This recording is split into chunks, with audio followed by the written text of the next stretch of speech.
ఇరాన్కు చెందిన కీలక జలమార్గాలపై అమెరికా ఇప్పటికే గణనీయమైన నియంత్రణ సాధించిందని అమెరికా అధ్యక్షుడు డొనాల్డ్ ట్రంప్ తెలిపారు. త్వరలో పూర్తి నియంత్రణ తమ చేతికి వస్తుందని అన్నారు. అదే సమయంలో ఇరాన్ అణ్వాయుధాన్ని తయారు చేయనివ్వబోమని మరోసారి స్పష్టం చేశారు. మాజీ వ్యక్తిగత న్యాయవాది మైఖేల్ కోహెన్కు ఇచ్చిన ఓ ఇంటర్వ్యూలో ట్రంప్ ఈ వ్యాఖ్యలు చేశారు.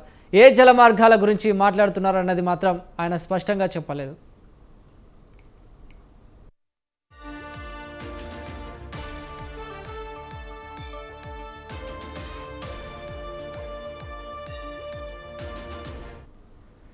ఇరాన్పై సైనిక చర్యల కారణంగా అమెరికన్లకు పెట్రోల్, ఇంధన ధరలు కొంత పెరగవచ్చని కూడా అంగీకరించారు. అయినా ఇరాన్ను అణ్వాయుధం తయారు చేయకుండా అడ్డుకోవడం మరింత ముఖ్యమని తెలిపారు. ఇరాన్ నౌకాదళం, వైమానిక దళం తీవ్రంగా బలహీనపడ్డాయని ట్రంప్ పేర్కొన్నారు. అక్కడి కీలక నాయకులు కూడా లేకపోవడంతో చర్చల ద్వారా ఒప్పందం కుదుర్చుకోవడం కష్టంగా మారిందని తెలిపారు.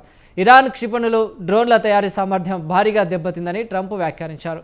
మరి ఆ దేశ ఆర్థిక వ్యవస్థపై కూడా తీవ్ర ఒత్తిడి ఉందని తెలిపారు.